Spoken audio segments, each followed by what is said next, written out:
The UK has over 30 million workers, multiple companies with different processes, procedures, policies and priorities and ways by which they recruit. I've been in the UK for more than half a decade now, and as an HR expert, I've noticed that a lot of people make this common mistake before even starting to type anything as far as their job application process is concerned. The most common mistake is not understanding how the UK system works. Let's face it, you might have all the information access, but understanding how it works and connecting it is another task. And this video is all about connecting those dots to make the information useful, usable, and see how it applies to maximize your chances. If you are a job seeker or somebody who is looking to switch their careers, or you're an experienced somebody who wants to get into the UK job market, then this video is for you. And if you're joining for the first time, welcome to Meaningful Careers. My name is Pardon Pagua, and this is the hub of information, insights, and inspiration for all things careers. Meaningful Careers now. Take the time to take your destiny in your hands now. With Meaningful Careers. The first element is the big picture. This is where you need to understand the location, the cost, and the right to work aspects. So in terms of location, there is London versus other areas. I deliberately say London versus other areas just to highlight a few bits. So London definitely comes with higher salaries, more job opportunities. It's quite competitive, fast life, and so forth, compared to other areas which are seemingly different in terms of the culture, the pace, and the cost. It's very important to be clear and be decided which direction you want to take. London comes with higher salaries, more opportunities. But then the other question is, at what cost? There is a higher cost of life in London. The bills are significantly different as far as accommodation, rentals is concerned. £50,000 in London is not the same as £50,000 in, say, Sheffield, Leeds, York, Newcastle, Manchester, or other areas further away from London. So it's going to be very key to know where you want to go to and what sort of salary that you're targeting or aiming for. Then the right to work aspect covers the visas and the eligibility criteria. Your right to work determines whether you can work in the UK in the context of a visa. You can either go for the different work visa categories or the student visa categories or the business visas categories. So it's key to understand which route best applies for you, whether it's the main visa holder or is the dependent, because there are differences there in terms of what you can and what you cannot do. The same applies to eligibility. In the civil service, you find that there are certain opportunities or certain roles that are only open to British nationals and not other nationalities. Same as in terms of the security clearance, you find that certain roles require a particular level of security clearance for you to be able to work in the civil service. As part of your big picture understanding, which is the first element, you need to be clear around the location, where do you want to work and what cost it comes with, and then the legal aspect to it. Are you eligible and legally allowed to even get into certain roles and certain fields? The second element is understanding the professions, qualifications, and skills. Does your profession, skills, qualifications, and credentials translate into the UK job market? This is a fundamental question to answer and analyze as part of your second element. This is because the UK organizes work into job families or professions which have different professional frameworks as well as the different qualifications ladders. So it's key to understand this before you even venture into any attempt. So if you don't know where you sit within the UK structure, it can be very difficult for you to apply for the right roles and the right levels. And vice versa, it may also be difficult for the prospective employers to place you in the right levels if they cannot translate your qualifications, say you are coming from overseas. So professions or job families consist of related roles with common frameworks around skills and so forth. These include HR, finance, project delivery, communications, policy, commercial. Each profession will then have its framework, which highlights the career pathways, the professional qualification standards, as well as the skills that are required for that profession. In terms of the career pathways, it will be talking about the different roles and the levels within that profession and how you navigate your way around all these roles from entry level to the most senior level. Then when it talks about the skills within the framework, it then highlights what are the expected skills, i.e. the technical ones, which are the hard skills, which are the key knowledge and the expertise you need to have that is unique to that profession. But it then also covers the soft skills, or what you may want to call maybe the universal skills, which are not specific to the profession, but these are things that you can carry with you regardless of any profession that you are in. So you'll find that the hard skills will get you into that profession, but the soft skills determine how far you can go across the profession because they are not restricted to any profession. So an example of the soft skills will be communication, leadership, stakeholder management, and so forth. Then after the skills, you will then have the professional qualification standards. So each profession then will have its relative standards or professional board. So for example, HR, you then have CIPD as the professional board, which sets the standards and the expectations in terms of the skills, the qualifications, and so forth. Then finance, you find that there is ACCA, ACA, CMA, and CFA. So just key to note, for finance, you can actually do ACCA or CFA from outside the UK. Then even when you then come to the UK, you can still make use of it. Then the project delivery family or profession also includes things like project management, professional boards, and standard qualifications like Prince2, Agile, Scrum, and PMP are quite useful and can be helpful for you to navigate and get jobs into that space. And then the digital profession has got cloud certifications and different vendor qualifications. Then in the marketing, you then have your CIM. Then in the legal space, there is the SQE, which is the solicitor's qualification exam. These are all examples really of what professional board guides and stipulates to say this is the standard for each profession. Then a fundamental thing to note about the UK qualifications is something that's called the regulated qualifications framework. You might have heard people talking about RQF 1, level 2, level 3, and so forth. This is basically a scale used to determine at what level each qualification is in the UK. So it ranges from level 1 to level 8, where level 1 is your GCSE, all the way to postdoctorate level, which is level 8. So all sort of qualifications that you may do in the UK or that you may bring to the UK will be sort of rated and graded using this scale to tell you at what level do they fit in. It's key to know and understand how your current qualification, if you did it outside the UK, how does it translate into this UK RQF scale? If you are somebody who said, okay, I did my studies outside the UK, I've got my degree, my diploma, any other qualification that you did outside the UK, there is what's called ECTIS. So ECTIS is an organization that compares your qualification, which is an international qualification that you did outside the UK. It compares it to the UK standards by looking at things like your transcript and whether your degree was done in English and so forth. Then it determines to say, does it meet the UK standards and at what level? So for example, if you did a degree outside, then they may come and say, yes, it's okay, it was done, say, in English and outside the UK. Then it comes, if it matches, then they are saying it's RQF level 6, which means it's just at the degree level, which is equivalent. You can then use the same to exempt yourself for where you need to write some English test. If you have done a degree outside the UK, you can still use the ECTIS certification or the confirmation. So finding information about the profession, understanding which profession you want to target, then knowing what are the professional qualification standards in that profession, and understanding what are the qualifications and the skills, as well as your own qualifications and skills that you possess. You compare them, you see how they match.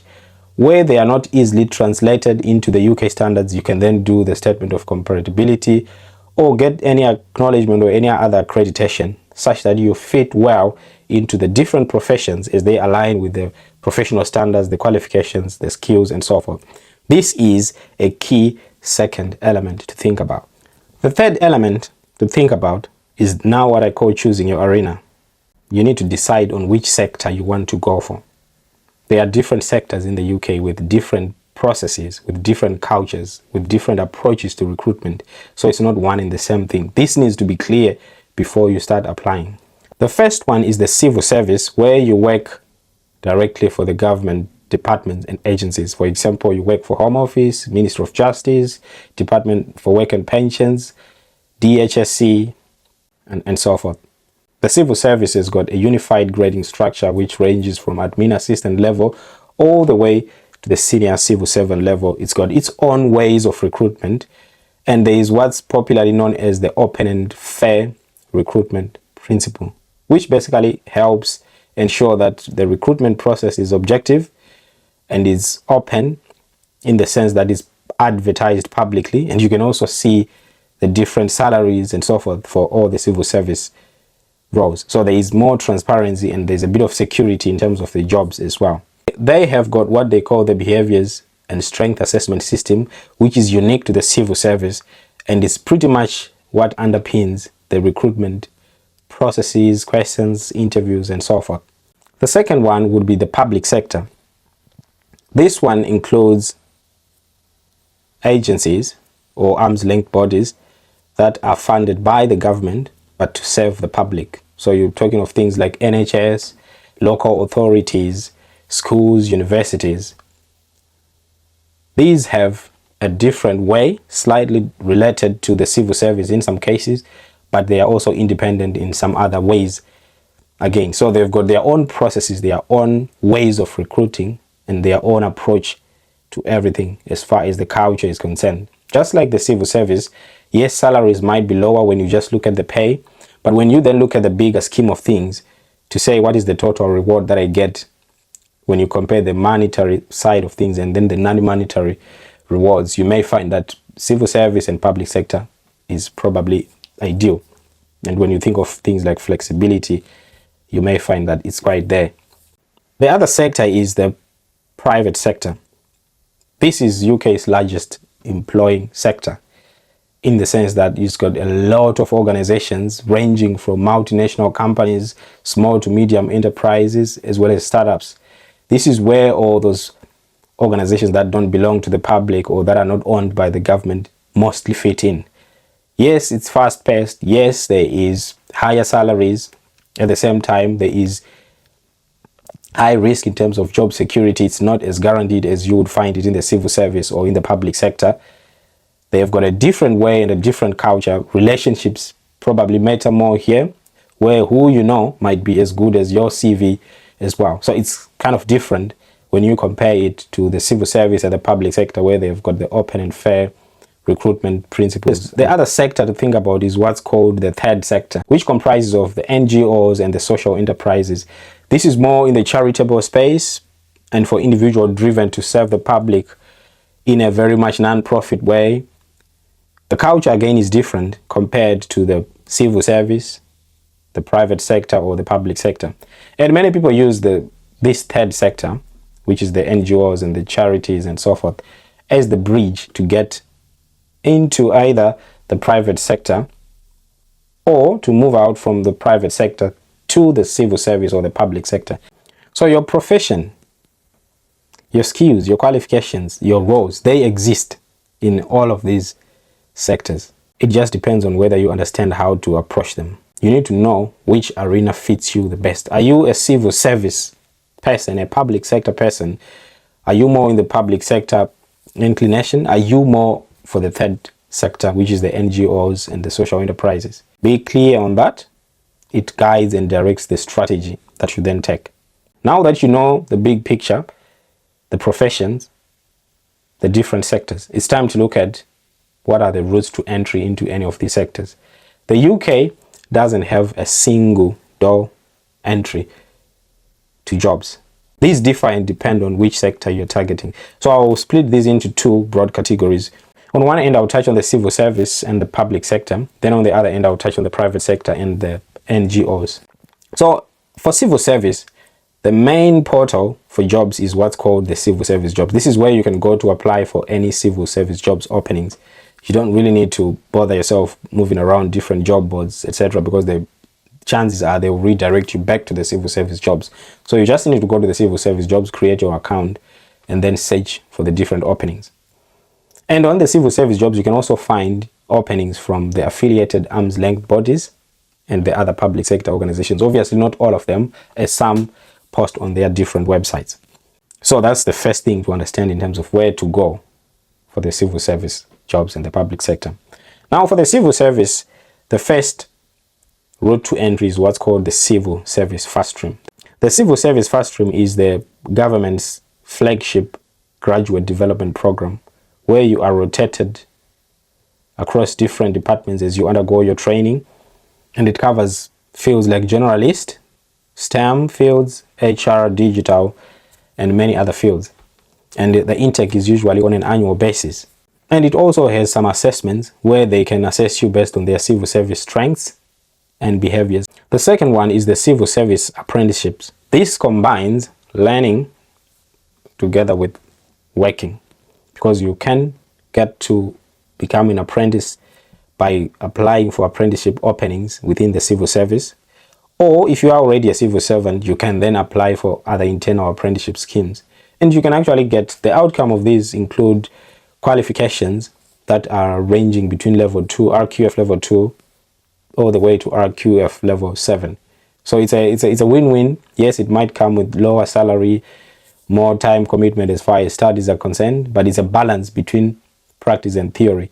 It is a very good entry really into the civil service. It's open to all ages, ideal for school leavers or any other experienced professionals that just want to change into different fields.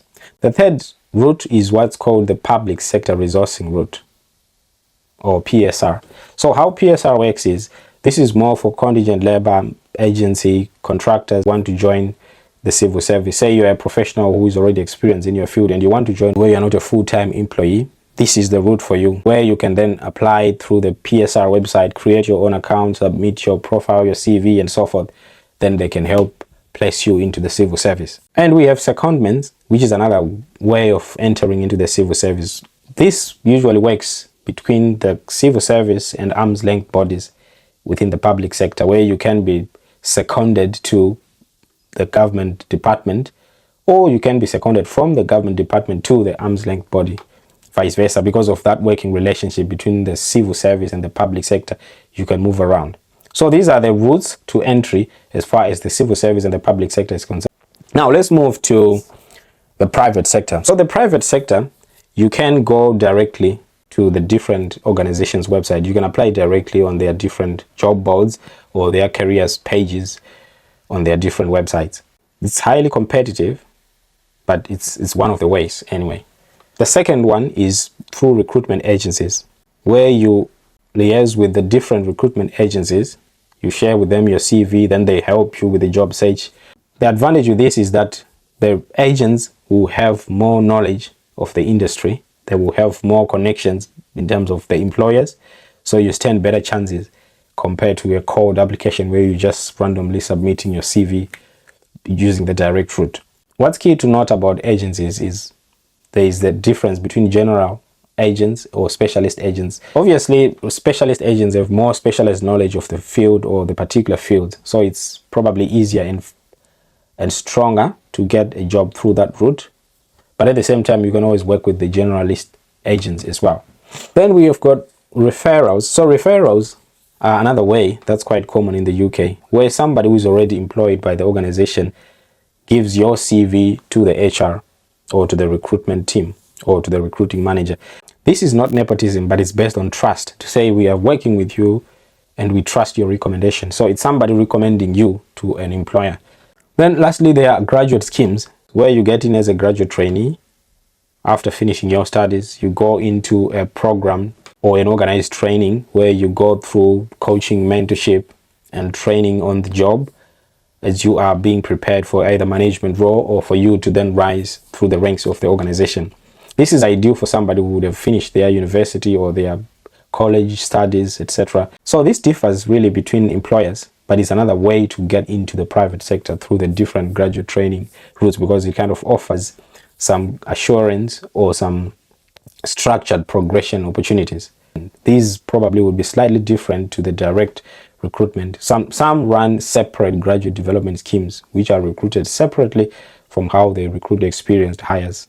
Okay, now that you know the big picture, the professions, the sectors, the route to entry, It's time to look at what is it that you then use to then submit or apply for those jobs at the end of the day, because this is what matters. This is the business end of your job search, and this is what you carry through the door. So the key thing to note as you think about or finalize any of your documentation is that because of technology and the large number of applicants, many companies, whether in the public sector, private sector, or any organizations in the UK, most of them are now using the applicant tracking system. So it's key to know how it works so that you maximize your chances. So applicant tracking systems refer to software that is used to shortlist or sift or read the CVs before an actual human being reads them. This is just to help with the volumes of the applications and obviously to move in line with technology. So how it works is that the applicant tracking system reads the job advert and the job description, and it reads your own CV or your application and scores your CV based on how well you are responding to the keywords that are listed in the job advert or the job description. So you can miss out by not optimizing your CV for applicant tracking system scoring and rating. So the ATS will be scanning for keywords, the job advert language. Are you talking the right language as far as the prospective employer is concerned? Are you accurately reflecting your experience? Obviously, don't keyword stuff. And keyword stuffing simply means where you excessively use the keywords to try and maximize your chances of applicant tracking system rating you. Look, technology is fast developing. So are applicant tracking systems. So they are being built more to detect where you overuse certain keywords. So you need to be authentic as far as mirroring the language that's on the job advert when you do your CV. Then other bits to think about as far as your CV is concerned, it needs to be at most 2 pages maximum. Then reverse chronology when you're listing your previous roles. So in reverse chronology, you are simply listing your roles, but you start with the most recent one and go to the ones that came before. You don't need to put your photo on your CV, your date of birth, your marital status, or nationality. These can actually disadvantage you. And for your information, some sectors like the civil service, they do what they call blind sifting, where they actually don't want you to include any information that can be used to identify you. They just want the delivery, the work that you did, the results, and so forth. So there's no need really to put many other unnecessary pieces of information in your CV. And you need to have the personal profile or at the top, which is a few 2-3 lines that summarize who you are and what you're on about as far as your knowledge, skills, and abilities are concerned and in relation to this role. Then another one on your CV, which is what many key people miss. Don't just list or describe your role in terms of what you just did. You need to highlight your key achievements, key metrics that help differentiate your CV from competition. Then there are cover letters.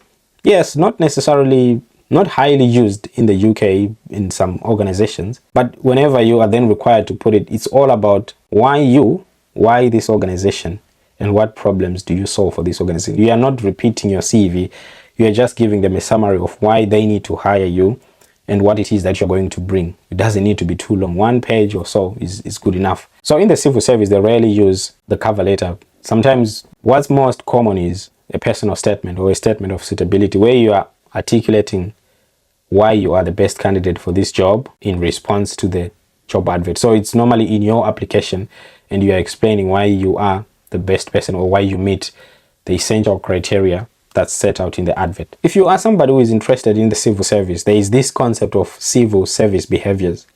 These are behaviors that the civil service has listed and defined and have set expectations for how you need to exhibit them at different roles and at different levels. The behaviors include delivering at pace, making effective decisions, communicating and influencing, and working together, for example. So what you then need to do as part of your preparation is to prepare your star model, where the situation should take up at most 20% of your examples. Then the task, another 20%.